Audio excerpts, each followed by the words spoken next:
Hace un par de meses fui a Londres y vi un monólogo de Jerry Seinfeld, el humorista.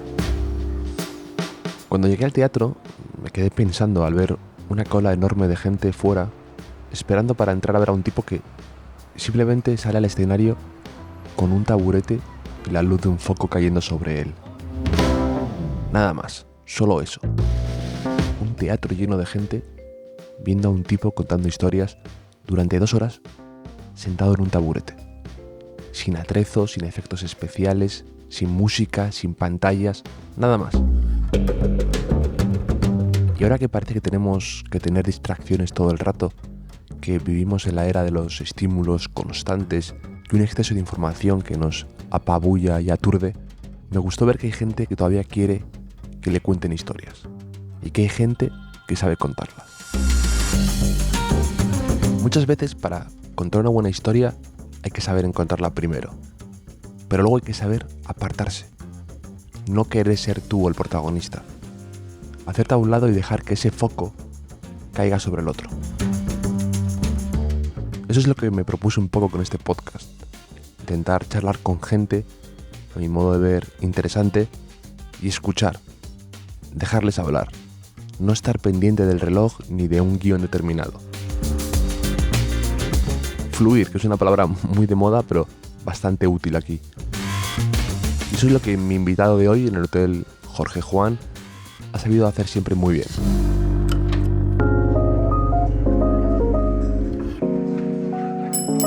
Bienvenidos al Hotel Jorge Juan con Javier Aznar, un podcast de Vanity Fair y Seagrams.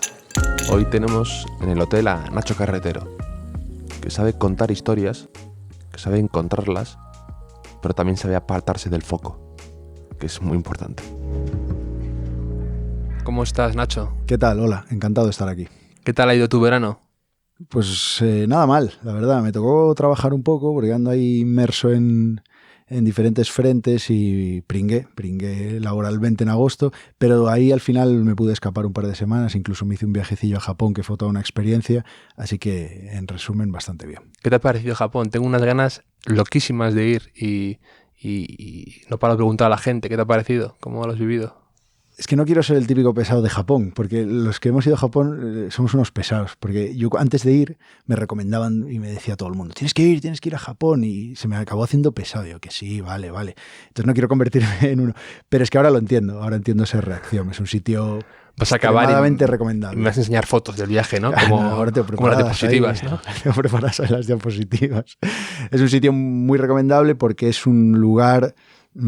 quitando los lugares extremos por razones de pobreza o de conflicto que puedas visitar, dentro de un país estable es lo más distinto que puedes visitar. Es un sitio con una cultura, una estética y unos códigos tan alejados que yo era Alfredo Landa cruzando las Cibeles todo el rato, ir mirando hacia todas partes sorprendido. Es muy recomendable. Yo ahora me estoy leyendo un libro que me está encantando, que es un buen tocho, que se llama La belleza neurótica, de un tipo que se llama Morris Berman, y habla de todo, justo lo que acabas de decir, esos códigos, la filosofía de vida que tienen, las cosas más de cómo hacen el proceso para hacer una katana, cómo viven en el mundo laboral, en las oficinas, todo eso de la filosofía que tienen de ser muy leal y muy fiel a la empresa, y todo es fascinante. Entonces tengo unas ganas locas de ir y no veo el momento de... ¿Y qué tal? ¿Es recomendable ir en esta época del año? Sí, bueno, en esta época es época de tifones, entonces es mejor esperar a que pasen los tifones. Pero tú eres reportero, tío, ¿te gusta ir así? Me gustan los tifones. ¿Te gusta viajar así, como darle un poco de épica siempre? Sí, yo creo que allí dicen que la mejor época es la primavera, el cerezo en flor, la naturaleza. Sí, pues me suena demasiado tópico ya, y todo el mundo me dice lo del cerezo en flor y ya que está petado cansando. Además de gente. Sí, por eso. Ahora es buena época, claro, es buena época cualquiera, y ahora por supuesto es buena época, y además, como dijiste una lectura, quiero añadirte otra, que es El crisantemo y la espada, que la escribió una socióloga justo... Habla muchísimo de ese libro, en el libro ese que te digo yo, porque es como un libro de culto para ahí. Exacto. Es que era el libro que intentaba explicar a los americanos cómo era Japón cuando estaban en la Segunda Guerra Mundial luchando contra ellos, para entender qué era el enemigo. Y lo que decimos ahora de Es como otro mundo, pues imagínate en los años 40, era otro universo directamente. Entonces la explicación sociológica que hace es súper interesante y además que se mantiene muy vigente. te da muchas pistas sobre el porqué de ciertos comportamientos. Tú vas por Tokio por la calle y la educación, el civismo que hay, no ves un papel en el suelo, está prohibido fumar por la calle, van a cruzar y hacen una cola y dejan pasar a todo el mundo, no hay un coche que pite, no hay un grito. Claro, pero detrás de eso también hay todos los códigos, hay todo. En ese libro es donde hablan que los japoneses dicen que no sienten culpa, sino vergüenza, y que es diferente los sentimientos que tienen por eso. Claro, de ahí lo que extrapolaba, que se volvía con la victoria o no se volvía. Entonces, claro, por un momento te da una dimensión de lo que fue aquello de, bueno, entonces, ¿cómo se derrota a esta gente? Se lo llegó a preguntar Estados Unidos en un momento, si nunca se van a rendir. Es un país fascinante, una sociedad fascinante. Son estas historias, ¿no? Que hay gente todavía metida ahí, pues, escondida, que cree que todavía no se ha acabado la guerra. ¿Y cuál ha sido tu última camiseta de fútbol que te has comprado? Porque, para los que no lo sepan, Nacho tiene una especie de obsesión por traerse allá donde va una camiseta de fútbol exótica de algún país. Probablemente ni exista, que los que tú vuelves con la camiseta y vas a jugar luego al fútbol con ella. Sí. Y tienes ahí la de Sierra Leona, la de Jamaica, la de Ruanda, que parece todo... Es que es una cosa que empecé a hacer hace muchos años, porque hace muchos años no tenía mucho interés en comprarme nada, ni mucho menos un souvenir. Luego con los años ya he ido, pues, a lo mejor algo de artesanía o una lámina o algo. Un pues, buen imán para la nevera. Un buen imán para la nevera. Pero por aquel entonces solo tenía decía, bueno, pues tengo que tener algo de recuerdo. Y bueno, combinando mi pasión por el fútbol y, bueno, mi pasión por el fútbol, que ya no es tanto, la verdad, pero bueno, mi gusto por el fútbol y mi pasión por viajar, dije, bueno, pues la camiseta del equipo. Y supuso un desafío en muchas ocasiones, porque claro, ir por Katmandú buscando la camiseta de la selección de Nepal, o ir por Sierra Leona, por Freetown, hasta encontrar una tienda de deportes donde vendan una camiseta, pues no es nada fácil. De hecho, en algunos países no lo llegué a conseguir. En Cuba fui incapaz, porque como no las venden, al final conseguí que un chico que había jugado en la selección, en las inferiores, me prometiese la camiseta a cambio de toda mi ropa. Yo se la di y al día siguiente apareció el muy cabrón con una camiseta cualquiera que ponía Cuba en una manga y le dije, hombre, tío, vas a venir a la cárcel a robar. Hombre, por favor. Dije, mira, además te quedas mi ropa y además la tuya también. Entonces no la conseguí y ahora en Japón me traje la del Hiroshima Sanfrecce, que se llama así el equipo, que era la más fea de todas, la más original, y era la camiseta del Hiroshima, que me parecía como la... Pero por eso es una buena idea, porque lo que dices tú, en países raros que no tienen cultura de fútbol o que no están tan habituados a venderlas, es el proceso, según me lo comentabas, es bonito también, es parte del viaje, ¿no? Como ir a por la camiseta y en el proceso, o sea, en el trayecto te puedes encontrar 1000 historias, y para un reportero como tú... De verdad, y es verdad, y incluso me acuerdo en Jotdown que había escrito un artículo así muy, muy ligero y muy anecdótico sobre mis anécdotas de búsquedas de camisetas, porque es verdad, y te dice algo del país, te encuentras con alguna situación que simboliza o que representa algo, una vivencia, y de hecho, pues con algún fotógrafo que viajo, pues con Alfonso Rodríguez o con Pablo Tosco, que son fotógrafos con los que viajo habitualmente a reportear, pues ya me conocen y ya saben que el primer día ya hay que ir empezando a pensar en dónde localizar la camiseta y se convierte en una... Que lo principal es esto, la historia, luego lo que nos han encargado es secundario. Y yo he venido aquí a por la camiseta. Ya, los testimonios del genocidio, pues ya se verá si se pueden. Y bueno, estás ahora a punto ya de estreno, multiestreno, ¿no? Porque va a salir la serie de tu libro en el Corredor de la Muerte y también a la vez de la serie en Movistar con Miguel Ángel Silvestre, un podcast, que es algo novedoso y que yo celebro como gran oyente de podcast. Me parece una idea sensacional y aparte lo has hecho con la gente de Podium, que es magnífica, Jimena y compañía, y seguro que va a ser un gran éxito. ¿Cómo ha sido? ¿Cómo está siendo el proceso? Cuéntame. Pues muy satisfactorio, porque yo creo que es como... hacia dónde vamos a tender. Creo que escoger una historia, la historia en este caso de Pablo Ibar y de su familia, un caso rocambolesco, un caso muy paradigmático de irregularidades judiciales y también un caso de lucha y de amor por una familia que sigue peleando tantos años después, y explotarlo narrativa y culturalmente en todas sus posibilidades o en la mayoría de sus posibilidades. Antes, hace no tanto, el periodismo, el audiovisual o la radio eran compartimentos muchas veces estancos, sobre todo el periodismo y el mundo de la producción audiovisual. En otros países llevaban mucho tiempo de la mano, sirviéndose mutuamente, y en España parecía que eso tardaba más. Desde hace un tiempo a esta parte, pues ya vemos que esto está cambiando, que el audiovisual ahora en España está en un auge tremendo, con unas producciones muy buenas y cada vez más.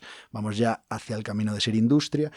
y está bebiendo del periodismo. Además está sediento de contenido y de material que en España además es muy frecuente. Es una materia prima enorme la que tenemos aquí. Es que por todas partes hay material para explotar culturalmente. Yo creo que eso se beneficia mutuamente y se está beneficiando mutuamente a ambos mundillos, y hay que añadirle patas. Y una pata obligatoria ya es el podcast. Y si te fijas, es una misma historia que está cubriendo pues, en forma de libro, en forma de podcast, en forma de serie de ficción, y con la obligatoriedad de que se tienen que complementar. No vale ser repetitivo, no vale que veas la serie y que en el podcast te cuenten lo mismo, no vale que el libro, te tiene cada uno que aportar lo propio.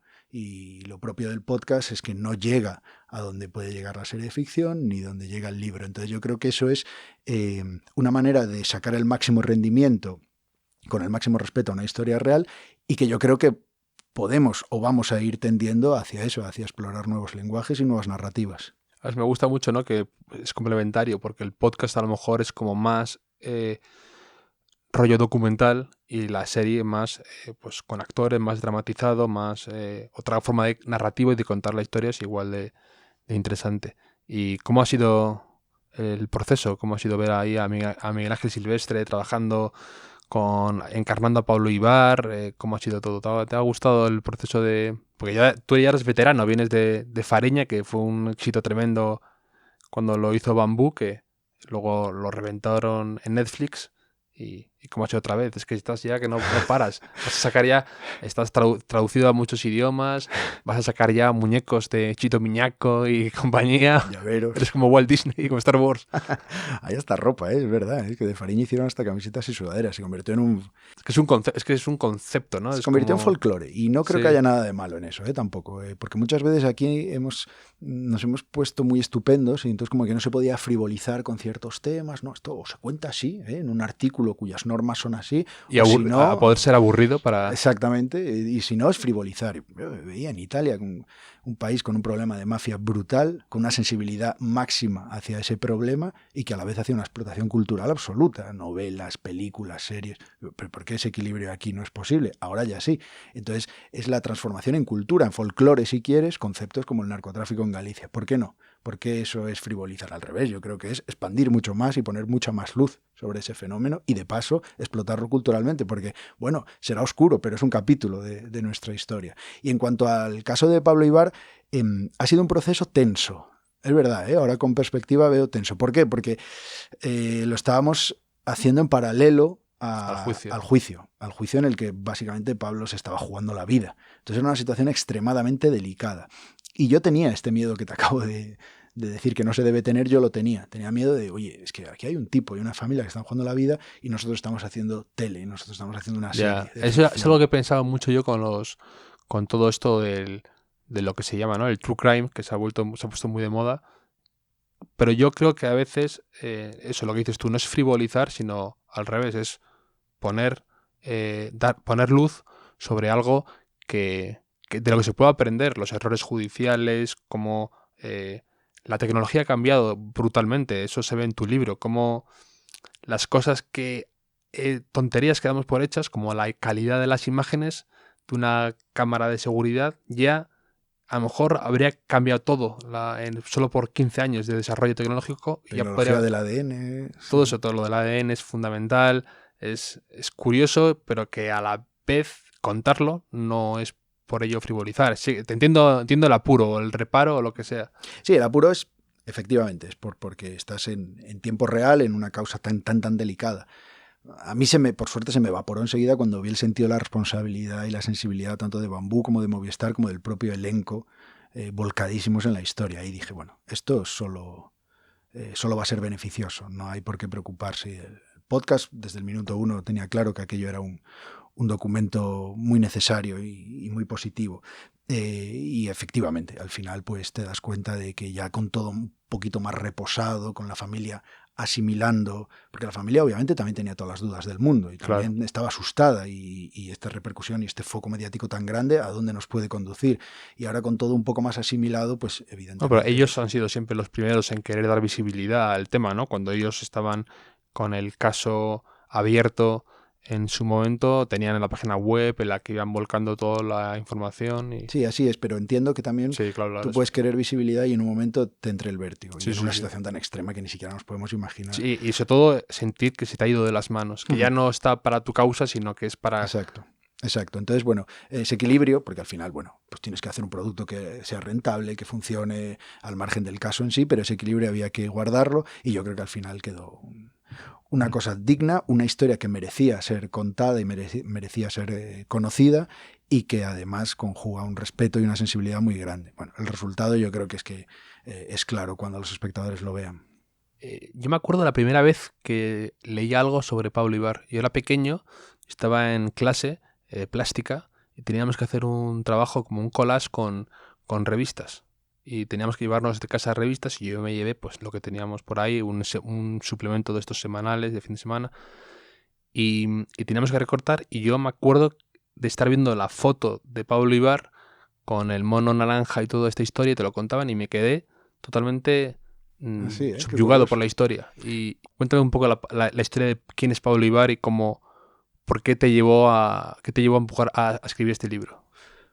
Bueno, la historia de Pablo Ibar es la historia de un sistema judicial que creo que nos cuesta comprender, que tenemos una estructura mental en cuanto a la justicia muy distinta de lo que puede ser el sistema judicial de Florida, que es especialmente conservador dentro de Estados Unidos. Y es la historia de un tipo al que le ha tocado demostrar estas diferencias en su carne. Entonces, como mínimo, es una historia que periodísticamente es muy potente y es digna de ser trabajada y de ser contada y merecedora de ser conocida.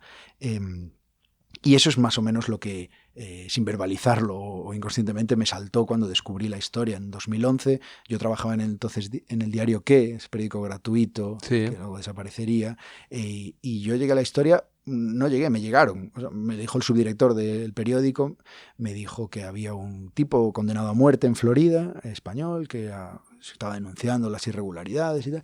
Y te confieso que al principio lo cogí con un poco de desgana, por el clima también que se vivía en la redacción, ya era la recta final, Eres, todos desmoralizados. Y, bueno, pues sí, un culpable que dice que es el corredor de la muerte estoy yo ahora. Entonces, bueno, lo que pasa es que eso cambió con un volantazo absoluto, nada más ponerme en contacto con Tania, con la mujer de Pablo, en una conversación por Skype. A los 5 minutos comprendí que ahí había algo y que había que seguir. Pues eso, lo que te decía, esa alerta periodística de decir, uy, esta historia es muy potente. En ese momento solo había una perspectiva periodística, un interés puramente periodístico por conocer más de aquella historia. Tuve la oportunidad, gracias al periódico, de viajar a Florida, ir al Corredor de la Muerte y hablar allí con Pablo, conocer a Tania, al resto de la familia y comprender en ese momento, todavía no sabía de qué manera, pero comprender que yo esa historia la iba a seguir y que un día tenía que transformarla, pues no sabía exactamente tampoco en qué, pero en algo. Al final lo transformé en casi todas las cosas que se puede transformar, lo que decíamos antes de explotar culturalmente en todas sus dimensiones la historia, pero tenía claro que esa historia lo merecía. Y nunca me volví a despegar de la historia. Se generó un vínculo emocional, porque es imposible no generarlo con una familia, con una persona que está pasando eso. Eso es a la vez un poco peligroso, ¿no? Lo es, porque tú no puedes reflejar o no debes reflejar ese vínculo emocional en un texto periodístico. No, y que a veces te puede, lo hemos visto alguna vez en casos recientes, que a veces te puede nublar un poco ese juicio periodístico, ese rigor.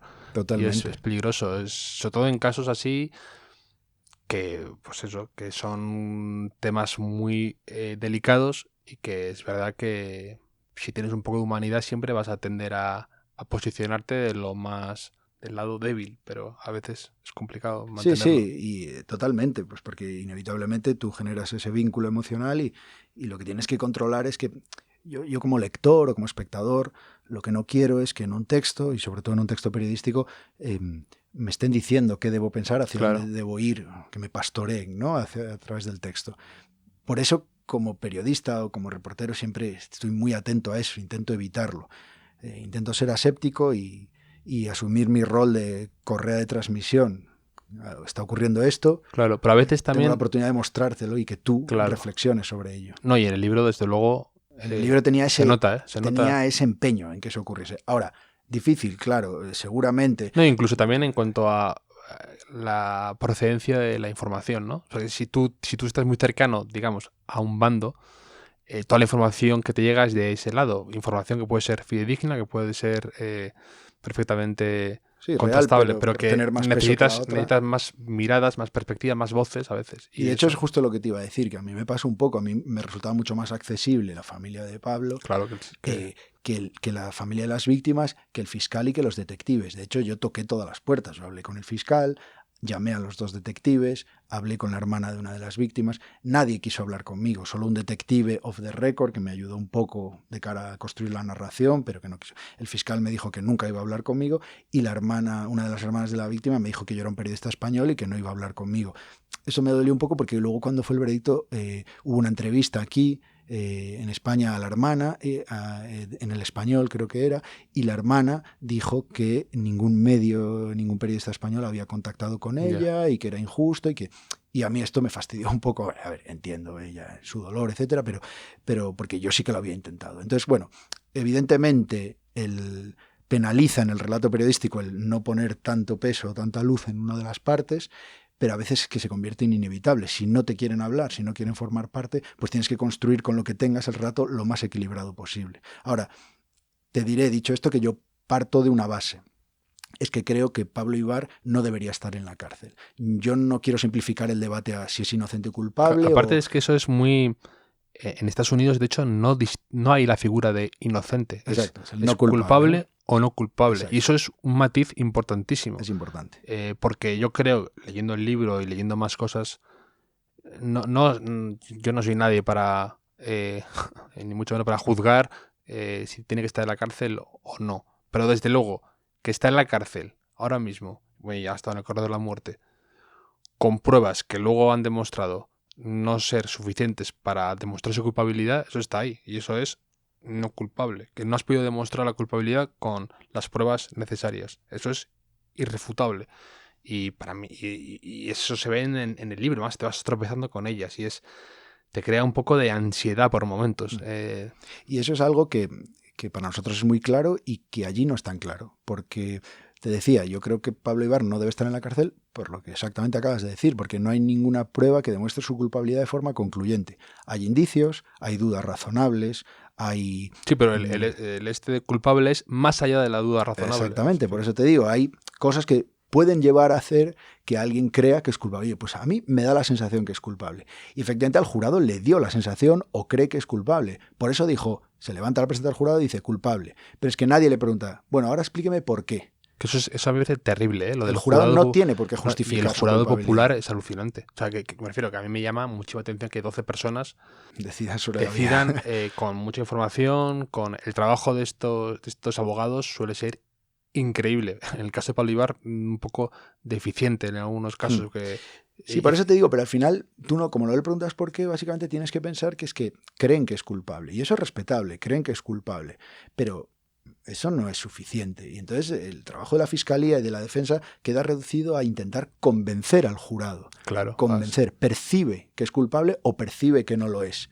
Y si lo consigo que lo percibas, pues vas a declarar que es culpable. Sí. Entonces a mí me parece que eso genera que hay toda una estructura legal muy desarrollada, pero que genera una pequeña laguna de incertidumbre o que a mí no me termina de cerrar. Por eso te hablaba un poco de la mentalidad de aquí. Cuando se iba desarrollando el juicio, yo iba viendo las pruebas que salían y yo iba diciendo, es que la Fiscalía no tiene nada, es imposible. O sea, este juicio aquí, en España, en Europa en general, sería muy claro. Este hombre se iría a su casa. Allí queda esa laguna de, pues el fiscal, que era muy bueno, consiguió convencer a un jurado, como no tiene que explicarlo, pues culpable. Claro, no, y aparte te quiero decir que para el jurado es una responsabilidad enorme, es la sensación de...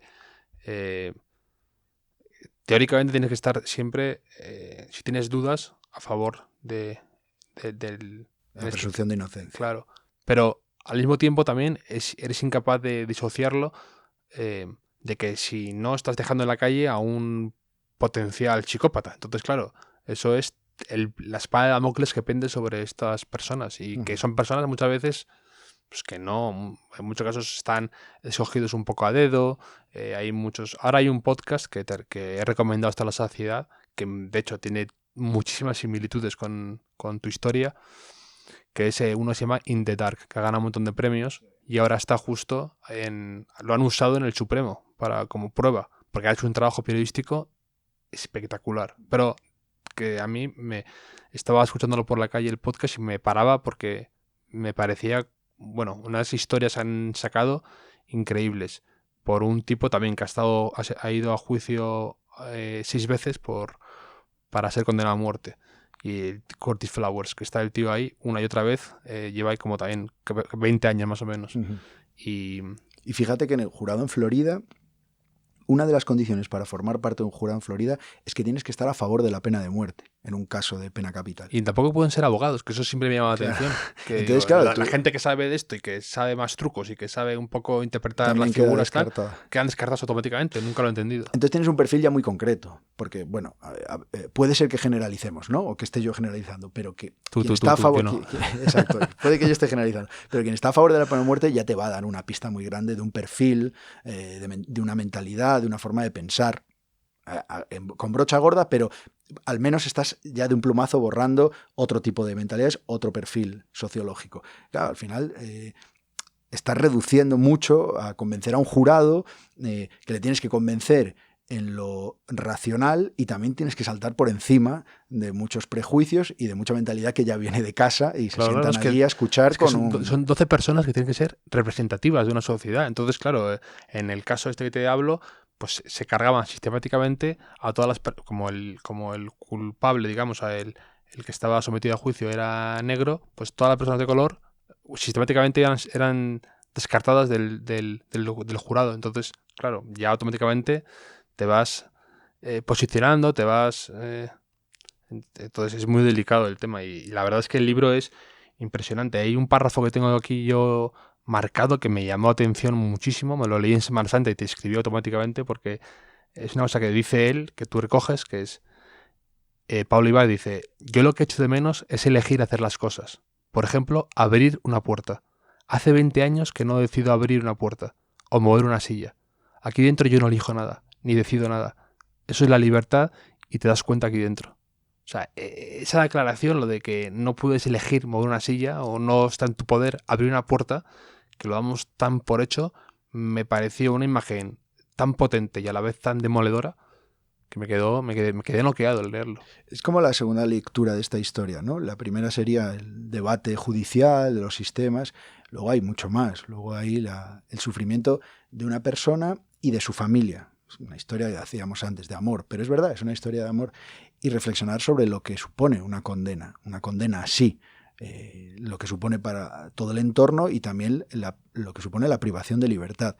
Y a mí me ha enseñado bastante esta historia, sobre todo a la hora de hablar de la privación de libertad, lo que son las condenas, porque muchas veces y yo escucho y todos escuchamos reacciones muy, muy rápidas de le han caído 6 años. ¿Cómo? ¿Solo 6 años? Hombre, pero es que eso...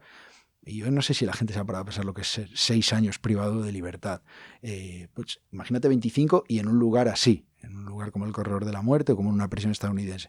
Es extremadamente duro y la privación de libertad no solo es efectivamente estar dentro de una celda, es el que tu mente acaba automatizando que no decides absolutamente nada ningún minuto de ninguno de los días. Nosotros cambiamos constantemente el horario de la comida. Hoy me apetece comer un poco más tarde, aún no tengo hambre. Por supuesto, ya ni que decir tiene de mover una silla como las acabamos de mover o abrir una puerta. Allí las puertas se abren cuando te las abren y las sillas están clavadas al suelo. Todo eso va amoldando a golpes un subconsciente y en el caso de Pablo, que a mí me lo contaba, por ejemplo, pues él ya sueña en prisión. O sea, en los primeros años, cuando soñaba, estaba libre, ahora ya cuando sueña está encerrado. Toda su realidad, la externa y la interna, ya está prisionera. Eso no creo que sea nunca recuperable. Yo creo que si algún día este hombre sale libre, nunca va a recuperar eso que le han quitado de vida, pero tampoco creo que sea recuperable de ninguna manera volver a ser una persona normal, en el sentido más cruel de la palabra. No, y de hecho hay otros documentales que recogen estas situaciones, ¿no? Gente que ha tenido una lo llaman wrongful conviction, ¿no? Cuando les han estado encerrados mucho tiempo, que no se saben adaptar a la sociedad, que les pagan una millonada de indemnización, pero aún así están traumatizados y de hecho en algún momento tú hablas de tus encuentros con él, ¿no? Como que ves a una persona todavía claro, su vida se interrumpió en 1994 y que es una persona, en cierto modo, que sigue siendo un poco niño, un poco desfasado de su realidad, no sabe lo que es Internet, no sabe el concepto, ¿no? No sabe meterse en Internet, ese tipo de detalles que damos por nosotros por totalmente asentados y que una persona así no tiene. Él siempre lo dice que él es un chico de 22 años encerrado en un cuerpo de un adulto de 46. Y es verdad, su vida le dieron una pausa ese año y hay un impasse hasta que salga, si es que sale, que lo tiene realmente difícil, la verdad. Y eso afecta en muchos más órdenes que solo el de que no te dejen salir de un edificio. Afecta a muchísimas más capas de la realidad. Y eso yo creo que te vas dando cuenta, no en una lectura muy grande o muy pretenciosa, sino en los detalles como los que hablábamos. O, por ejemplo, Tania a mí me contaba que el mayor deseo de su vida, su mujer, es poderle dar un beso que decida ella cuánto dura. Porque cuando ellos se besan, en un encuentro o en una charla, en el corredor de la muerte no había vis a vis, entonces las charlas eran siempre en una mesa y vigilados por un guardia, pues si el beso era demasiado largo, un guardia ya carraspeaba o algo para que parasen. Que carraspee a alguien porque te estés dando un beso con la persona que quieres. Entonces ya está limitada tu libertad constantemente, aunque sea de la manera más sutil. Y que tu mayor deseo sea darte un beso, que nadie te interrumpa nunca, pues ya te habla de lo que está pasando. No solo Pablo, sino la gente que le quiere. Es muy duro. La privación de libertad a todos los niveles es algo extremadamente cruel. Y aparte también hay otras cosas que leyendo el libro te dan que pensar. Por ejemplo, que él dice que lo peor del mundo, y también eso lo he visto en algunas series y películas, ¿no? Pero dicen que lo peor del mundo es cuando te mandan al hueco, ¿no? Que es cuando estás ahí ya apartado del resto de presos. Pero ¿cómo debe ser eso, la soledad de dura, para que te resulte horrible que te separen de tus compañeros de celda, que muchas veces son asesinos, terroristas, pederastas, violadores? ¿Cómo tiene que ser de horrible eso? O sea, el aguantar 2 semanas en absoluta soledad, en la oscuridad, para que tú prefieras estar rodeado de esa gente todos los días. Sí, sí. Y es curioso porque hay hasta una paradoja en el corredor de la muerte. Se genera una especie de camaradería. Me lo contaba Pablo, que allí hay una especie de vínculo en el cual allí la gente sabe que todos o la mayoría de ellos van a acabar siendo ejecutados y los índices de violencia son mucho menores que en las prisiones comunes. Claro. Y hay menos incidentes, hay menos problemas. Los hay, es un lugar extremo, pero no es como en una prisión común. De hecho, las celdas son individuales, hay mucha más vigilancia. Pablo ahora está en una prisión común y hay pandillas en la prisión y hay una violencia exagerada. Para él tiene que volver a empezar. Con 46 años se tiene que enfrentar ahora a chavalitos de pandillas y de bandas. Y él, desde un punto de vista pragmático, reconoce que estaba mejor en el corredor de la muerte, que estaba mejor. Es una paradoja, pero... Es tremendo, sí, porque estás en otra fase ya, que la gente a lo mejor ha aceptado, tienes esa condena sobre ti y eso te hace que te olvides de tonterías del día a día. En cambio... Es que fíjate que decíamos, tiene que ser muy difícil volver a aprender a vivir cuando estás en libertad. Es que ya eso ni siquiera. Cuando les cambian de cárcel, supone romper toda una rutina y un espacio de años, idéntico día tras día durante muchísimos años, y empezar otra. Y eso supone un ejercicio para ellos brutal. Imagínate salir en libertad. No sé, O sea, que cuando leía el libro te escribí que me llamó mucha atención esos detalles pequeños que son los que dan humanidad al relato y a la historia. Y ¿cómo ha sido escribirlo? O sea, ¿te costó mucho? Porque claro, además estaba sucediendo en tiempo real, ¿no? Entonces tú a la hora de escribir el libro tenías que estar documentándote de lo pasado, pero también nunca sabes cuándo sacarlo, cuándo publicarlo, ¿cómo ha sido?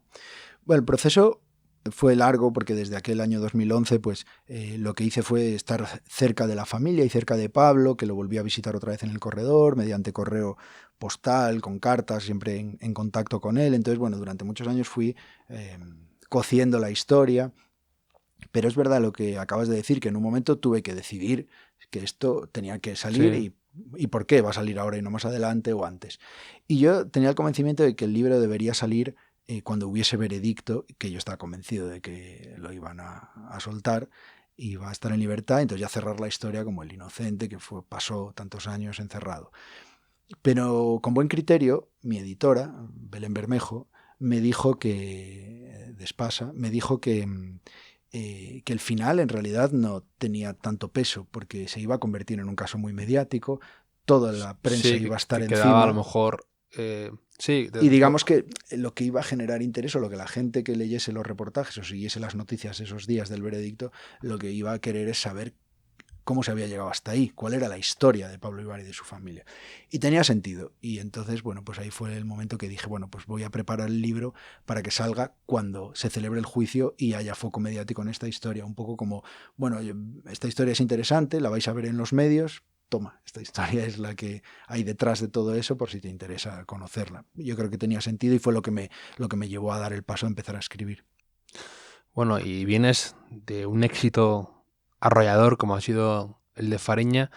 Te quería preguntar por cómo has sido siempre tú bastante, y creo que habla muy bien en favor de ti, que has sido bastante prudente con el tema de la historia del secuestro que tuviste con el libro. Sí. Siempre te he visto muy cauto, no te has dejado llevar por el victimismo, ¿no? De decir, me han censurado, van contra la cultura, van contra mí. ¿Cómo lo viviste y cómo fue el proceso? Pues fue una mierda. Fue una mierda porque es muy desagradable que alguien decida prohibir lo que te ha llevado un montón de trabajo y esfuerzo. Y como periodista, pues yo siempre tengo un empeño especial en el rigor, en que nadie pueda venir y decirme esto no es verdad o esto lo pusiste tú de tu cosa. Es que para mí me obsesiona eso y me fastidia un montón, que inevitablemente cuando escribes, cuando eres periodista, va a ocurrir, vas a patinar algún día y alguien te va a poder decir, toma, mira, patinaste. Pero bueno, el empeño está ahí, el rigor es eso. Claro, y esto fue eso elevado a la máxima potencia, que una jueza decidiera que lo que yo había contado difamaba a alguien, es decir, no era riguroso y no era verdad, y que por tanto cabía prohibirlo, lo que yo había trabajado. Entonces eso a mí me generó una frustración y un enfado enorme. Luego la gente decía, joder, pero el secuestro de puta madre, te vino guay, se vendió más, y sí, pero no es incompatible. Yo, obviamente, se vendió muchísimo más, el libro hizo un ruido tremendo, la gente mostró un interés, pues bienvenido sea, solo faltaba. Pero créeme, no es incompatible con que yo en mi casa decía, pero ¿cómo puede estar prohibido esto? Pero esta señora, ¿pero cómo se puede hacer esto? Además, con una historia que eran, de verdad, 4 líneas perfectamente rigurosas, porque era una afirmación tan simple como que ese hombre había sido imputado. Que ni siquiera digo que había sido condenado, que sí que lo había sido, pero ni siquiera lo decía, es que había sido imputado por un caso de narcotráfico. O sea, una afirmación de lo más sencilla. Bueno, pues yo creo que lo que fue un error judicial, que no fue más que eso, ni menos, no había una teoría de la conspiración, ni fue tocar una tecla poderosa, entonces se movieron las cloacas. No, yo no creo en nada de eso, sinceramente creo que fue una decisión judicial todavía para mí incomprensible, que tuvo una repercusión muy grande, y más o menos nosotros, tanto la editorial como yo, veíamos lo que se podía venir encima, porque bueno, también pertenecemos a una generación que no está habituada a esto ni que está dispuesta a tolerar esto. Yo creo que precisamente la reacción fue fuerte porque no estamos dispuestos a que se secuestre un libro. Si nos diese un poco igual, pues hubiera pasado más desapercibido, pero fue bastante unánime. Y yo creo que esa unanimidad contribuyó que nosotros decidimos no participar de la historia que se vino luego, del ruido mediático. Porque como participes, enseguida se va a formar allí una especie de 2 bandos, se va a generar una polémica, la gente va a empezar a tomar partido o a sacar matices. Entonces fue una decisión racional. Hablando con Emilio Sánchez de la editorial, del CAO, yo le dije, ¿qué hacemos? ¿Respondemos a este tío? ¿Damos una entrevista? Y decidimos, vamos a callarnos. Esto no tiene ni pies ni cabeza, esto se va a resolver, vamos a escondernos, a que pase el temporal. Y así lo decidimos. Y el ruido se generaba siempre de parte de este hombre y de los programas y de los reportajes, algunos sin sentido, de portadas en las que aparecía este hombre vestido de panadero con las manos llenas de harina, a mí, diciendo que me iba a meter una bala en la cabeza. Seré mal bicho, pero a mí esa portada me hizo gracia. Sí, no, graciosa era, pero... Lo del tío con lo de la peña, ya que le daba igual todo, riéndose de todo el mundo. Entonces, bueno, él solo generó el ruido, todo se genera del mismo lado y entonces, pues, se convirtió en bastante unánime y luego también me parecía que era extremadamente fácil politizar el asunto, porque como además se politiza todo en España, esto coincidió en el tiempo con lo de Valtonyc, el rapero. Bueno, dije en España y en todo el mundo, pero se politiza todo, pues coincidió con lo de Valtonyc y con lo de la obra esta de arte Narco, que habían descolgado y tal y cual, pues allí ya se formó la misma bola. Entonces, pues Estado opresor, la censura. Y para mí eran historias completamente diferentes que no tenían nada que ver y yo no quería participar de eso. Y despolitizó un poco el asunto. Y de hecho fue bastante unánime. No es que... Se intentó politizar, porque a mí desde partidos políticos de izquierda me llamaron para pedirme el libro y poder levantarlo en el Congreso. ¿En serio? Sí, a mí me empezó a llamar, tú no te imaginas la gente que a mí me llamó. Me empezó a llamar gente, jueces del Tribunal Supremo, para decirme que estuviera tranquilo, políticos de todos los partidos. La maquinaria del independentismo catalán toda me llamó para que participase en jornadas contra la censura. Yo me mantuve al margen absolutamente de todo.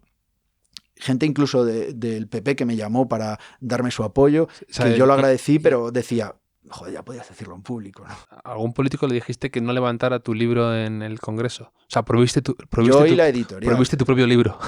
Sí, yo y la editorial les dijimos que nosotros no les íbamos a mandar ningún libro porque no queríamos que ocurriese eso, pero que si lo querían hacer por su cuenta, pues que no podíamos hacer nada. A ver, yo no quería ser desagradecido y yo agradecí ese interés. Ya, pero pero ves también que debajo hay algo ahí que ni te va a beneficiar. Y aunque no lo hubiese, yo no quería participar de eso porque la traducción luego es la que cada uno vaya a hacer y la gente lo que hace son traducciones políticas. Y yo no quería, porque el libro nunca tuvo un afán político ni ideológico, no lo tuvo nunca.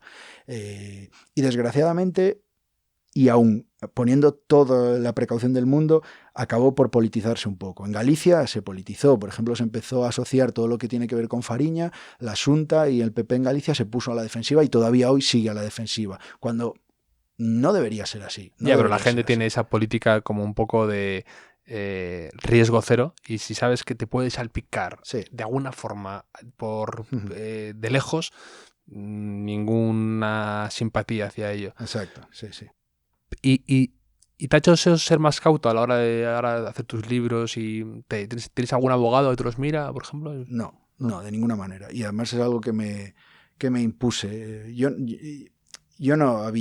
puedo cometer muchos errores, efectivamente, pero ahí no había nada. Justo el que más repercusión tuvo no era un error ni era una imprudencia, no era nada. Lo cual la lectura que yo tengo que sacar de eso es, bueno, pues sigue así entonces. No sigue así, qué bien lo hace, sino sigue así porque ahí no había nada. Es verdad que piensas que algo así puede llegar a ocurrir. Antes formaba parte del terreno de la fantasía y ahora dices, no, puede ocurrir. Pero no, me niego a tener miedo. En todo caso, pues el alimentar o el reafirmarme en ser riguroso, porque el auto de la audiencia provincial aquí en Madrid, nosotros recurrimos el secuestro y la audiencia provincial lo liberó, era un auto durísimo, un auto que se excedía por completo de lo que tenía que decir, que era liberen este libro y ya. No, era duro con la jueza, tachaba de incomprensible la decisión, hablaba del derecho de información, de tal y cual. A mí eso fue como un antídoto, fue como lo que me tranquilizó. Yo ese auto lo guardé en mi casa y dije, bueno, y eso me dejó mucho más tranquilo. Y no, me niego a tener miedo porque hay que poner en contexto lo que ocurrió. Es que fue que una persona con intereses que no eran los de su honor, pues decidió montar un circo y le salió bien. Y eso no nos puede condicionar al trabajar. Y hablando de miedos, cuando escribiste Fariña y viendo la repercusión enorme que tuvo, ¿tenías algo de miedo o reparo de posibles reacciones hacia tu libro? Me refiero de gente que sale mencionada, yo no soy de ahí, entonces no sé, estos clanes como pues eso, viendo el caso de Roberto Saviano, que no tiene nada que ver evidentemente, pero que hay gente que se toma mal, salía en un libro si no son sus términos y todo ese tipo de cosas. ¿Y tú tuviste algo de esa sensación? Sí, algo sí. A ver, primero hay que distinguir el volumen del fenómeno del que hablamos, de la camorra, por ejemplo, al narcotráfico gallego. No es lo mismo el volumen de violencia, de peligrosidad real de un fenómeno u otro, o ponerte a hablar del narco en Colombia, etc. Eso es distinto. Dicho esto, bueno, pues sí, temor o que se te pase por la cabeza el que estás escribiendo y estás poniendo nombre y apellidos de un narco real que está activo hoy en día y dices, se va a mosquear seguro. Pero bueno, tiras para adelante. Yo creo que hay un 50% entre ambición de tiene que ir para adelante y un 50% de inconsciencia. Ahora tendría mucho más miedo. Cuando ya fui consciente de que efectivamente pues a algún narco no le gustó, se mosquearon, generó muchísima atención. Solo la atención ya te impone, no hace falta que se enfaden. Solo no, que, aparte, solo que ya... todo el mundo sabe que sale, ya te impone. Claro, ¿no? Y solo tú ser la voz de todo eso que impactó a tanta gente, tantas familias, tantas historias que hay, y ser tú la voz de eso y contarlo bien, claro. Y contarlo... Y siempre va a haber alguien que te dice, no, esto no era así, o esto va así, eso esto es, tal, o no sientes identificado, o no poner el foco más en esta historia, y eso siempre te tiene que imponer. Pero yo creo que es algo a la vez bonito, ¿no? Lo es, pero claro, y inevitablemente es a posteriori, porque yo cuando estaba escribiendo no era consciente de la dimensión que iba a adquirir el libro, en realidad estaba escribiendo para Emilio, para mi editor. Sí, y me acuerdo más de estar antes contigo alguna vez charlando sobre el proceso del libro. Y yo tampoco me imaginaba el éxito tremendo, no porque no confío en ti, que bueno, a medias, pero que dices, hay casos desagradables, como puede ser lo de Patria o esto de la generación perdida y todo esto, que a lo mejor hay gente que no, y al revés, la gente quería leer sobre esto y no me lo esperaba. Claro, lo que pasa es que no eres consciente de eso. Claro. Y está bien, porque así tiras para adelante y cuentas cosas que si a mí, mientras escribía Fariña, alguien me explicase la dimensión que iba a adquirir, sí, te hubiera escrito con un lastre, claro. Sí. El freno de mano. Y por suerte no era consciente. Entonces por eso digo que luego, joder, ostras, es que si lo tuviera que reescribir ahora, casi lo leo así, algunas partes las leo, pero no te metas ahí, pero ya me metí. Y por suerte nunca se materializó en una amenaza directa, ni recibí nada, ni parecido a una amenaza. Yeah. Me consta que hay narcos que están mosqueados y que no quieren saber nada y siempre tener un narco mosqueado nunca es la mejor noticia. Pero bueno, también hay un equilibrio allí entre que todos sabemos quiénes somos allí y encima el libro se convirtió en mediático, mi nombre en Galicia también es mediático, entonces saben que si hay algo, pues ahí se va a caer un foco de atención que nadie quiere. Yo el primero y ellos tampoco porque tienen el negocio bien montado, con tranquilidad. Entonces bueno, en ese equilibrio estamos todos y todo bien. Y el libro, he leído alguna historia, ¿no? Como que ha sido un libro muy compartido, muy típico que genera morbo ahí en Galicia. Digo que... Y también ha habido gente que ha vivido esto y que le ha gustado mucho el libro y que te ha contado alguna historia o te ha alguna anécdota de esto. Cuando yo estaba escribiendo el libro, muchísima gente no quería hablar y de hecho me sorprendió y también habla de un poco de que el tema ni mucho menos está cerrado ni está superado, pero me sorprendió, me costaba muchísimo que la gente, pero ya no solo vecinos, que puedes entenderlo, pero es que agentes de policía que no me querían dar el nombre, jueces que se negaban a hablar, políticos que decían, joder macho, y entonces me costaba muchísimo. Ahora, una vez que el libro se publica, que el libro gusta, que empieza a tener éxito, allí todo el mundo te quiere contar su historia. Es el bombardeo de mensajes. Hombre, si hubieras hablado conmigo, hombre, es que mi cuñado, la descarga que hizo un día en Musía, no, es que el otro, joder, pero tú sabes que yo soy primo de no sé quién. Entonces dices, ahora cabrones, ahora me venís todos. Entonces, bueno, eso es algo que yo creo que pasa. Ahora todos eran narcos. Contigo. Todo el mundo sabe, todo el mundo tiene una historia que contarme. Y bueno, ya la paliza que cuando vas por la calle o te presentan o algo, todo el mundo tiene algo que contarme sobre el narcotráfico. Y yo siempre digo, ¿dónde estabais? Porque aquí nadie sabía nada y en Galicia no había narcotráfico. Para Fariña 2. Sí, no, ya que quita. Ya. No, yo ya sobre ese tema ya escribí lo que el cuerpo me pedía, lo que siempre deseé escribir desde que era niño y crecí en ese entorno y leía esas noticias y veía que en otros sitios había películas, libros, novelas y decía, pero si aquí tenemos una montada espectacular con clanes, con no sé qué, ¿y por qué no tenemos nada? Y yo seguía a los periodistas gallegos que hacían un trabajo increíble, leía sus reportajes, algún libro de principios de los 90, pero luego decía, pero ¿por qué no vamos más allá? ¿Por qué no le estamos diciendo al resto del mundo, al resto de España, de una manera más novelesca, de una manera más folclórica lo que está pasando aquí? Y tenía claro que eso había que hacerlo y lo hice, lo vomité, ese deseo. Y además de la manera que quería y con un resultado muy satisfactorio. Pero no me interesa seguir por ahí, no me interesa. ¿Y cuál es tu posición hacia estos clanes y esta gente que era tan... es gente, por un lado, fascinante, ¿no? Porque... Lo es.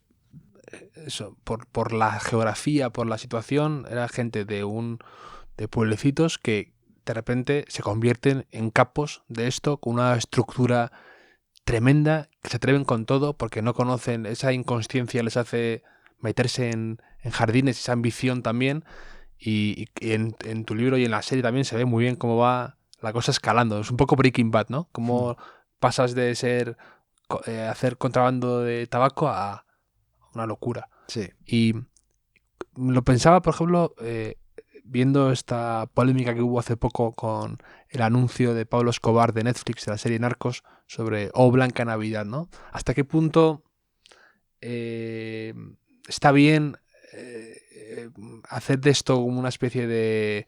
integrarlo a la cultura pop, y hasta qué punto estamos glorificando a gente mala y que hizo mucho daño a una sociedad? Entonces, ¿cuál es tu posición acerca de esto? Es una pregunta muy complicada, ¿eh? Y que aparte es una pregunta recurrente siempre que se habla sobre todo del narcotráfico y sobre todo el fenómeno Pablo Escobar, que es folclore puro. Hay camisetas yo hace un poco estuve en Colombia y flipé, hay camisetas de Pablo Escobar por todas partes. El tío que más daño le ha hecho a Colombia en las últimas décadas, sin ninguna duda, con cientos de muertos a sus espaldas. Es como llevar una camiseta de Cherokee aquí, del jefe de ETA. Es que es increíble.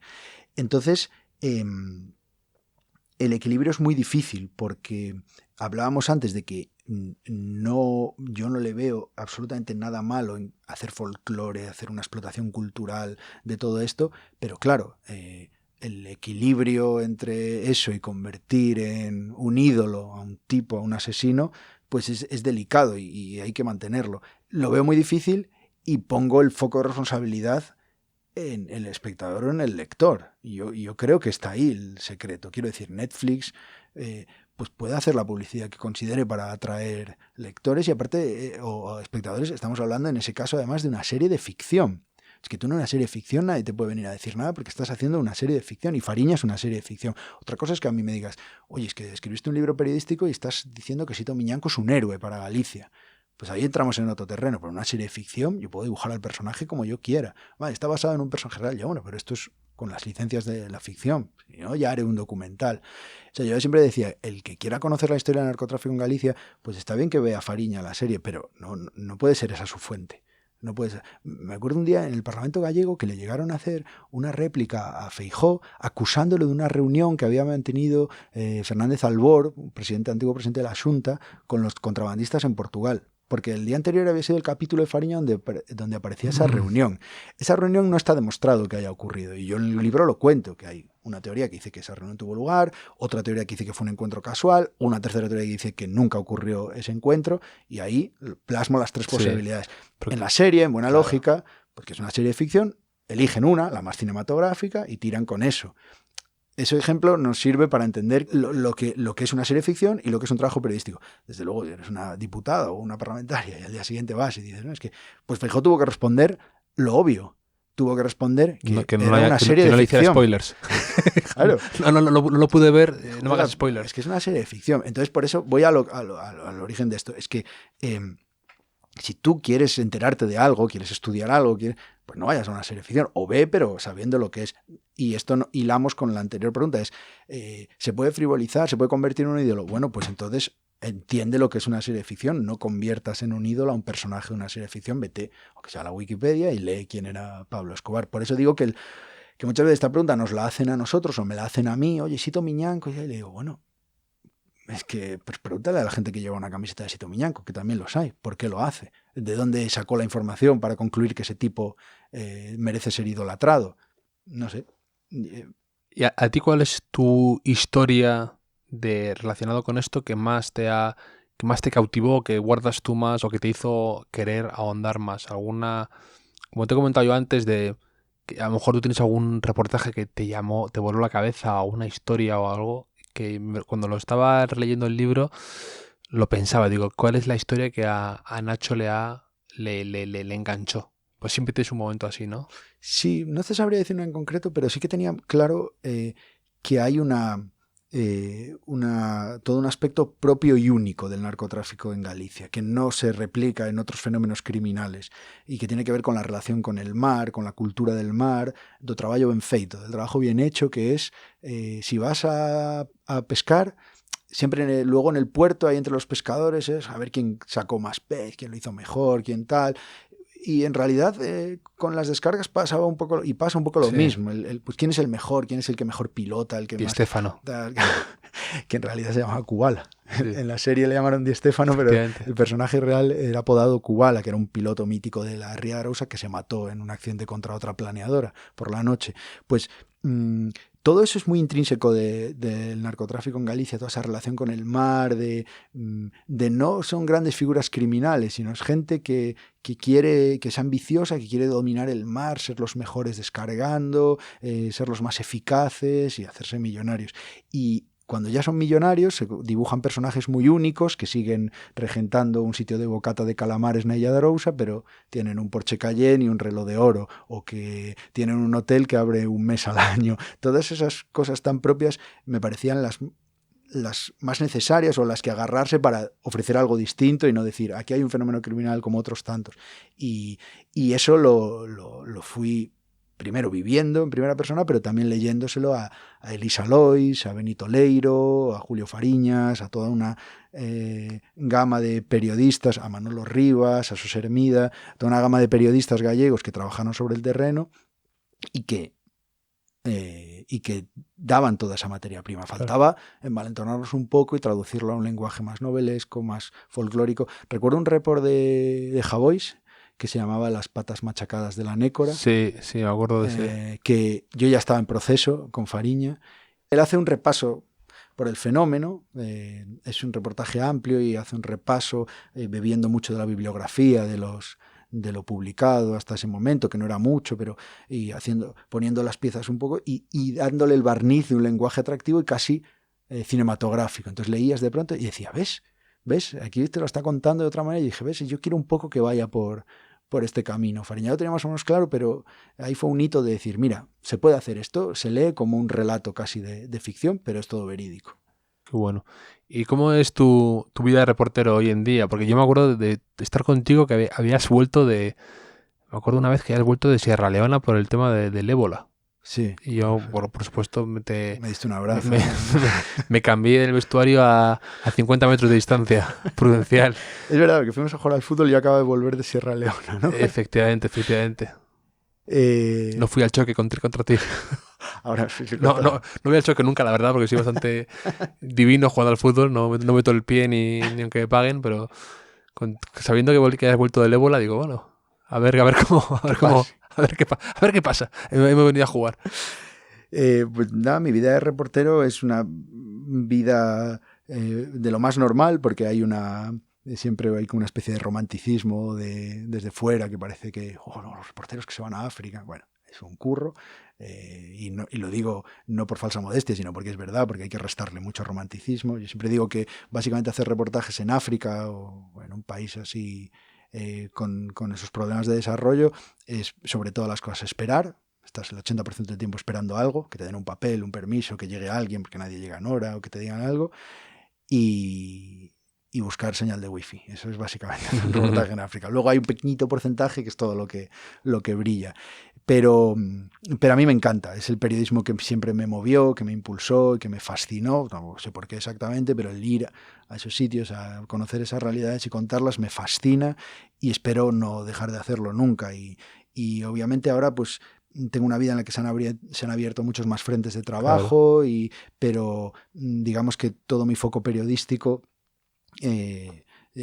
sigue teniendo el máximo interés en poder hacer este tipo de reportajes. Hace poco estuve en Colombia, antes en Sudán del Sur, haciendo un reportaje de los niños soldados, y si es posible y ojalá pueda serlo, yo quiero seguir haciendo reportajes de este tipo. En El País, ¿no? ¿Estás ahora? Sí, ahora estoy en El País y desde hace un par de años, y bueno, pues por suerte, es un medio que tiene la infraestructura, los medios para poder llevar a cabo, porque bueno, muchas de esto es deseable. Yo siempre, claro, desde que tenía 20 años soñaba con hacer estos reportajes, pero por desgracia la mayoría de medios no se pueden permitir reportajes así, ni tienen la capacidad o la infraestructura para mandar a un reportero 2 semanas a Sierra Leona y luego darle un espacio y publicarlo. Por desgracia, casi muy pocos medios en España pueden, y yo por suerte estoy en el país que lo puede hacer.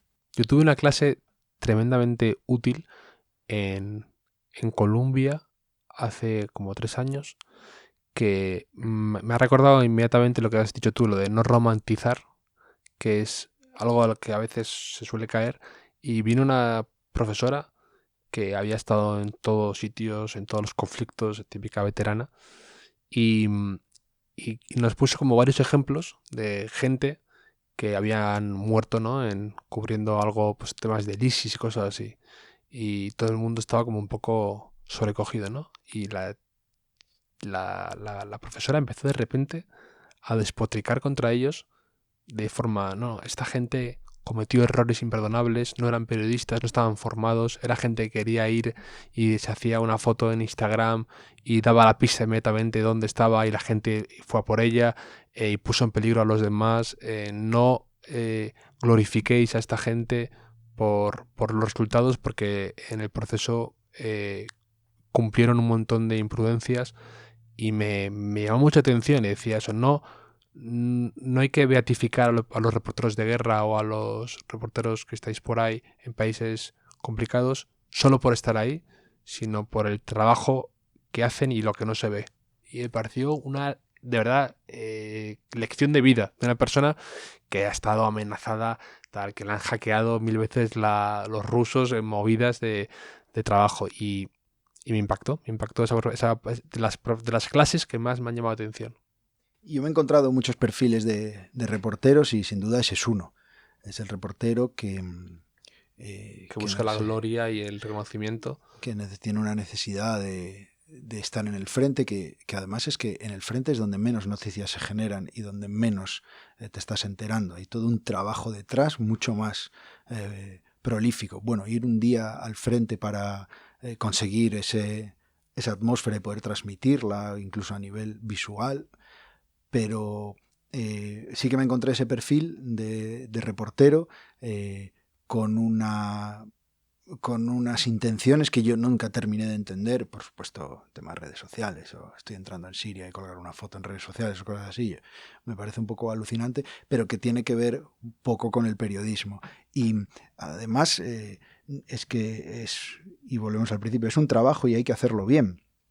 Si tú consigues llegar al frente que nadie ha llegado, en un Kurdistán sirio, pero la crónica que mandas desde ahí está mal explicada, o tiene faltas de ortografía, o no se entiende, a mí me da igual que haya claro, Kurdistán. Y eso es algo que... Si no lo explicas bien, si no tienes capacidad para contarlo bien, o para entender que hay gente que no está ahí, y no puedes dar por hecho cosas que tú... Pero me da la sensación de que a algunos reporteros les da igual eso. Entonces yo me pregunto, ¿entonces para qué fuiste allí? Bueno, porque quería llegar. Hay un artículo que leí hace tiempo en Letras Libres que me encantó, que era Los piejos acabaron con el periodismo, ¿no?, de Marga Zambrana, creo que se llamaba, que luego hicieron obra de teatro y tal, que es duro y tuvo críticas, pero que dice bastantes verdades de gente que iba ahí casi, entre comillas, abro comillas, de vacaciones, ¿no? Suele coincidir que este perfil, que quieren dejar muy claro que están ahí, quieren hacerlo saber, que lo cuelgan en redes, no sabes muy bien luego en dónde publican, sabes que estuvieron ahí, pero dices, ¿y en qué medio publica? ¿Y dónde puedo leer lo que está haciendo allí? Muchas veces es que no puedes leer nada. Suele coincidir con que son luego los que más lecciones suelen dar. Coincide, el perfil es mucho más bajo en los que no te enteras que están ahí, pero sí están haciendo un buen trabajo, y el otro perfil es mucho más gritón y mucho más quejica. Entonces son los que se quejan de qué mal pagado está todo, y entonces se erigen en la voz de, pues si está tan mal pagado, ¿por qué llevas 2 años en Siria? Si está tan mal pagado, pues deja de fastidiarnos al resto, porque estás tú cobrándolo, impidiendo que la gente vaya allí. Bueno, pues vas una vez por la experiencia, la visibilidad, bien, pero si llevas 2 años... Y ese perfil no solo se erigen como, sino que además a mí personalmente lo que me he encontrado es la gente que además se cree que ese trabajo le permite ser un conocedor del resto de aspectos de la vida y puede dar lecciones de vida muy importantes. Pero es que aquí no tenéis ni puta idea, es que claro, es que en España, es que esto y tal. Es que es como si un informático o un zapatero, luego como lo hacen muy bien, vuelven y dicen, no, es que no tienes ni puta idea de la vida, porque yo te arreglo. Pues todo lo mismo, eres un buen reportero, que en muchos casos ni siquiera, y vuelves y te permites dar lecciones de vida. Hasta ahí llega la romantización de esta figura en algunos casos, y a mí es que me pone bastante nervioso. Por eso siempre insisto cuando me preguntan, sobre todo en una charla en la universidad o algo, la gente joven que se queda fascinado. Mi primera inquietud es poner en su sitio este oficio y este curro que es como, sí, tiene algo muy espectacular, tiene un punto de riesgo y tal, pero es un oficio que no te da conocimiento para repartir lecciones de vida ni dar lecciones de periodismo, ni mucho menos. No, pero es bonito precisamente eso, que hables de eso como un oficio, no como una aventura ni como una expedición única en la que, pues, yo creo que eso, que quitarle... Es que ¿de qué te va a servir a ti que yo me vaya mañana a Sudán del Sur si luego te envío un report y tú no entiendes lo que está pasando? Sí, no, lo que dices tú, que todo el mundo sepa que estás ahí, pero tampoco logras explicar nada o contar nada, y que eso es lo... Esa es la clave. Lo demás es anecdótico, supongo que inherente a ciertos caracteres y en muchos casos inevitable, supongo. ¿Dónde tienes pensado ahora ir? ¿Se puede contar algo? Pues me voy a ir dentro de poco a Laos, porque estamos en el País Semanal haciendo un proyecto y no sé si puedo contar más, así que no voy a contar más. No, aquí no. Un proyecto de un reportaje amplio en varios países, y yo me voy a ir a Laos y me parece un destino que no es tan espectacular, pero extremadamente interesante. ¿Pero no estuviste tú ya por ahí? No, en Laos no. He estado por la zona, sí que he estado en Vietnam, en Filipinas, pero en Laos nunca, y me apetece mucho porque es un país muy, muy particular, muy interesante, y bueno, y es un reto, porque bueno, pues si tú aterrizas en Líbano o en Libia, pues es fácil que la gente conoce, sabe más o menos la problemática y es fácil. Pero Laos es el reto de ver cómo genero yo interés de Laos. Hay que buscar la percha, un enfoque, un punto de vista interesante y decir, mira lo que está ocurriendo aquí, que no ocurre en ningún sitio más del mundo. Eso es interesante.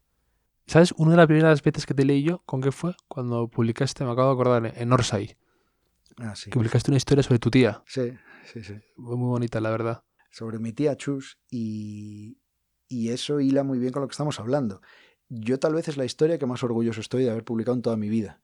Es la historia de mi tía Chus, que tiene síndrome de Down, la historia de mis abuelos. Mi tía Chus ya tiene 60 y tantos, que para una persona con síndrome de Down pues es una edad avanzada, y ella nació en los años 50, y como mis abuelos en Coruña tuvieron que pelear por la integración, hasta tal punto fue la pelea, se asociaron con otros padres que consiguieron, luchando contra los prejuicios de la época, las instituciones, consiguieron fundar un colegio y una asociación y cambiar la vida de muchos niños que en esa época, pues, en una ciudad media, nacía un niño con síndrome de Down y se quedaba encerrado en casa, literalmente. Y esa historia yo lo veía que era muy interesante, que hablaba de muchas cosas y a la vez era una historia que tenía controlada para contar, y se la mandé a Hernán Kashari y yo era fanático de esa revista. Sí, era como un sueño. Ha vuelto ahora un poco Sí. Tuvo un parón, ¿no? Que publicaron lo de Bonsai. Y ahora vuelve en digital. Sí. Y me pidieron ahora justo esa historia de mi tía Chus, que la lea para hacerla, porque las quieren hacer reportajes en audio, convertirlos en audio. Es que Castellari es un tío muy listo para eso. Siempre va un paso adelante. Siempre ahora por dónde van las cosas. Está muy metido ahora en el tema de podcast, de hacerlo de todo en versión audio. Eso es. Y por ahora que has entrenado con lo del podcast en el corredor de la muerte, te va a venir muy bien. Pero por eso te decía que al final de la historia de mis abuelos pues me dio una satisfacción, una alegría, y publicarla ahí, que me acuerdo que fue muy emocionante cuando me dijeron que sí que la querían, e incluso Hernán me había dicho, y mira, no sé por qué, si tengo un día malo, pero me agarré a llorar. Además, Castelli, fíjate que tampoco le veo un tipo muy dado a publicar algunas historias que pueden ser de... O sea, él es como... Él me dijo que le entró, como dicen ellos, le entró con todo el prejuicio, me dijo, la historia. Y que luego Pero yo creo, yo también, porque es típica historia que se puede volver demasiado lacrimógena. Sí, y es justo lo contrario. Es precisamente, yo también lo recuerdo, toda la parte esa de la integración, y hablas bien sin tampoco eso, sin entrar tampoco en lo más Sin fácil. victimizar. Sí, exacto. Incluso pues, yo quería contar O anécdotas ser, que o, ser resultaran tú, graciosas. o ser tú la estrella automáticamente. Sí. Y te produce mucha ternura tu tía Chusa, ¿es, no? Chus. Tu tía Sí, Chus. Y yo ahí fue cuando dije, quiero leer más de este chico. Luego me ha ido decepcionando O sucesivamente. sea, yo te iba a decir, luego a partir de ahí fue como el debut de Robinho contra el Cádiz, ¿no? A partir de ahí todo para abajo. Pero sí que hila con lo que hablábamos antes de que no hace falta irte a Ruanda a cubrir el genocidio. Esto fue en casa de mis abuelos, en Coruña, que viven a 200 metros de casa de mis Detectar padres. la historia, ¿no? Detectar la historia, saber contarla y sobre todo, hacerlo bien o intentar hacerlo bien. Eso es lo que vale. Y al final lo que le va a quedar a la gente. A No ti, irte para ti, ¿qué es hacerlo bien? Que es difícil poner los puntos, ¿no? Digamos, pero para ti, ¿qué es cuando ves una historia bien contada?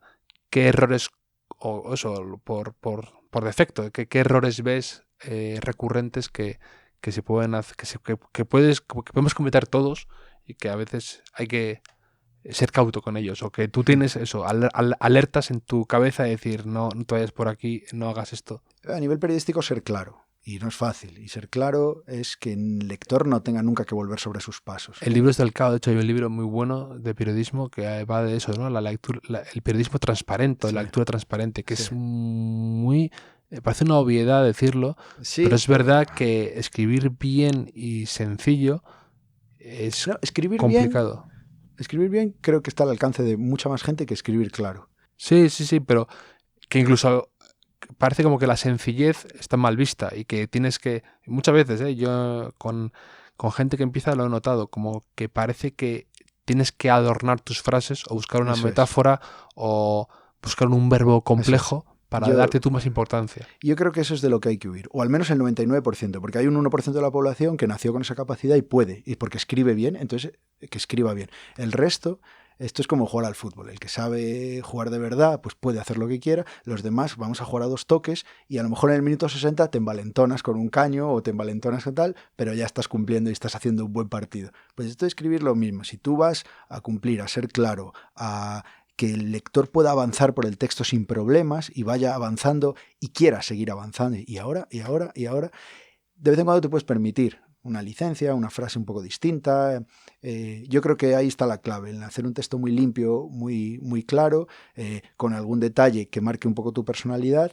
Y luego yo lo que suelo hacer es revisar el texto y cambiar las frases hechas o los lugares comunes por frases que pienses en ese momento y que hagan lo mismo pero que sean únicas, y así huyes, porque los lugares comunes al final hacen que pierda muchísima fuerza el texto. Pero lo que pasa es que a veces estás avanzando, pues no te tienes por qué parar 5 minutos a pensar en la frase, tira con la frase hecha y luego vuelve sobre tus pasos, cambia esas 5 o 6 frases hechas y ahí gana un montón el texto. Yo creo que eso es fácil de decir, es complicado de hacer, pero un texto claro es muy atractivo de leer.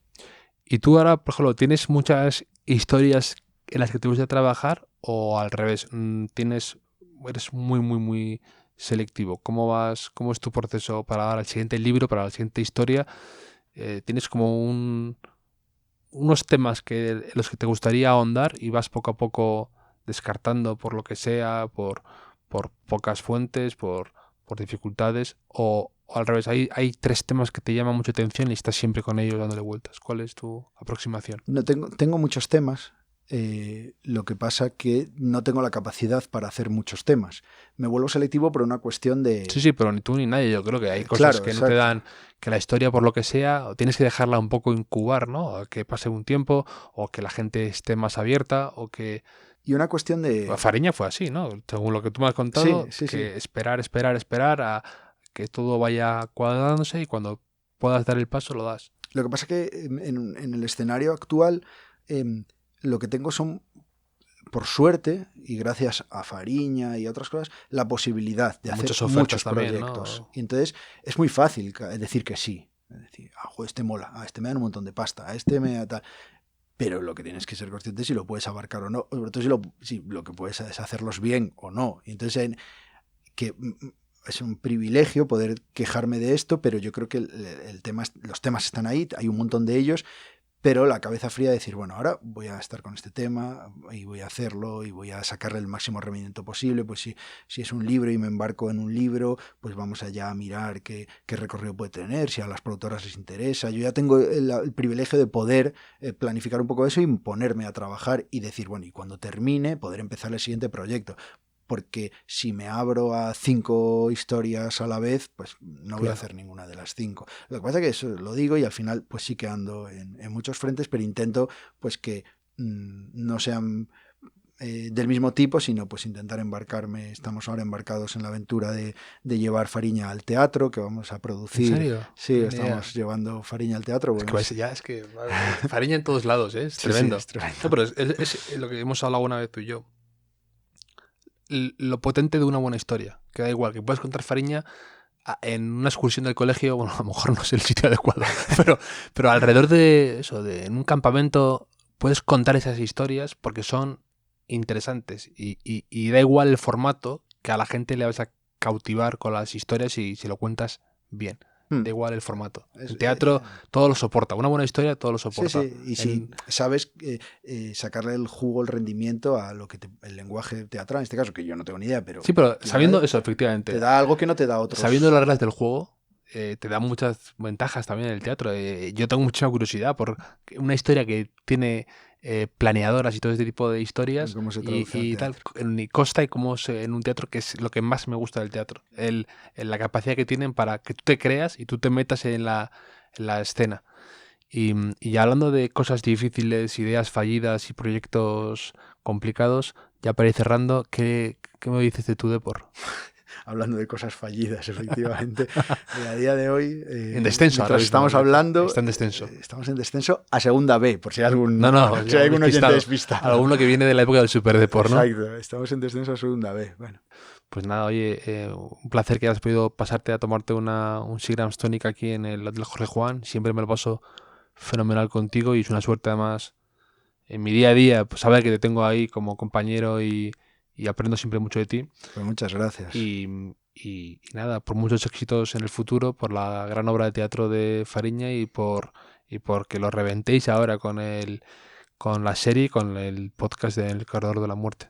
Pues ojalá, y yo te agradezco muchísimo porque además tenía muchísimas ganas porque yo veía que no terminabas de invitarme. Me habías dicho hace como un año que iba ahí. Yo en la fiesta de Vanity Fair te lo volví a decir, pero... no me invita. Y yo veía a todo el mundo desfilando por aquí, por el Hotel Jorge Juan, y yo. Y hasta yo creo que te escribí un día, y oye, tío, ¿y yo cuándo voy? Así que de verdad que tenía muchísimas ganas y fue un placer, como ya esperaba que iba a ser. Te lo agradezco mucho.